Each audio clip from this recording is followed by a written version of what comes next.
technology advances, new inventions emerge, and the world is changing constantly right now.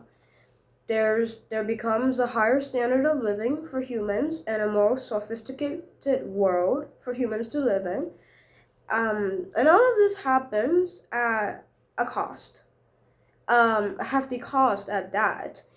The cost of Mother Nature. Yeah, trees get cut down, resources are being used up, for example, coal. So the big question here is all of this human progress, our daily standards of living and everything, are they worth the cost to Mother Nature? Well, my answer for that question is yes. Dude, what? How could you say yes? Are you nuts? Your answer is yes. My answer is yes. And here's why. So, first of all, I would like to start off by saying that if you try to compare the living standards right now, like in today's world and in the past, you can see that our ancestors actually had a much more difficult life than us. They had to go through tiring, backbreaking, exhausting work every single day, carrying wood, trying to find food, hunting in the forest, all just to survive. And look at right now. Look at the way we're living. We're living comfortably, right?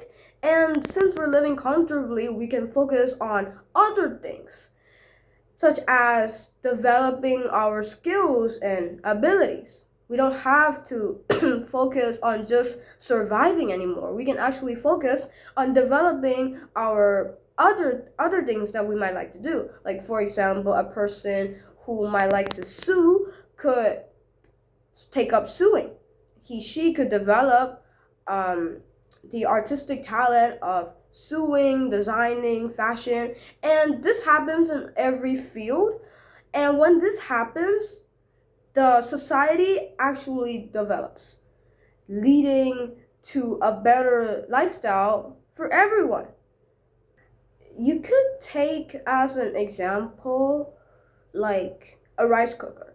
If you were to cook rice in the past, you have to use a pot and you have to boil it. You have to boil it. You gotta put the rice here, put the rice there.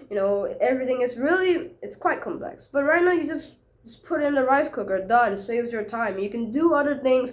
You don't have to worry if the rice is going to, if the bubbles are going to pour all out. You don't have to worry about that. It saves a lot of time, energy, and effort so that you can focus on something else and get other things done. Another point I would like to argue, and this point I would like to emphasize on, is that the more technology emerges, the more we can actually save Mother Nature.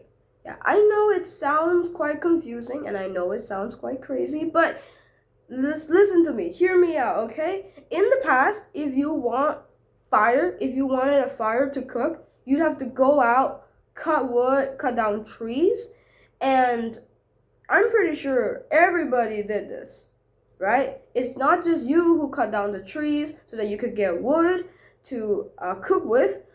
All the other humans are going to do that as well. And every day, trees get cut down just to cook food. But what do we have now? We have stoves. We have eco-friendly gas. We can even use electricity to cook. And that electricity could come from solar power from solar panels. So that sort of actually saved those trees.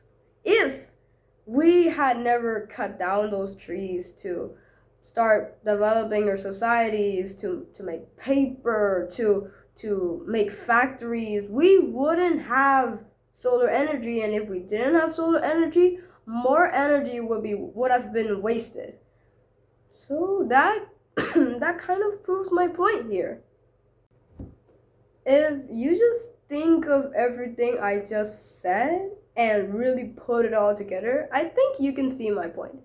I'm not saying that we should keep on chopping down these trees and using up all the resources and harming our environment. No.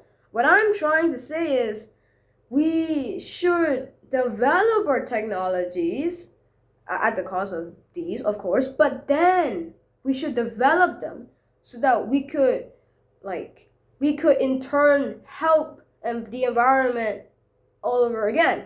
Like, for example, we could make technologies to clean the oceans. There are problems in the oceans that are naturally happening even without human people's interruption or anything. We could develop technology to solve those problems. Right. That's what I'm trying to say. So it is worth the cost to the cost to nature, because in the future it actually leads to not only a higher standard of living and comfort for the human species, but also in turn helps nature. So this is the end of my video. My name is Shintayedi Ao, and I'm from CA33 at Teacher Sue International School. Thank you all for watching. Bye-bye.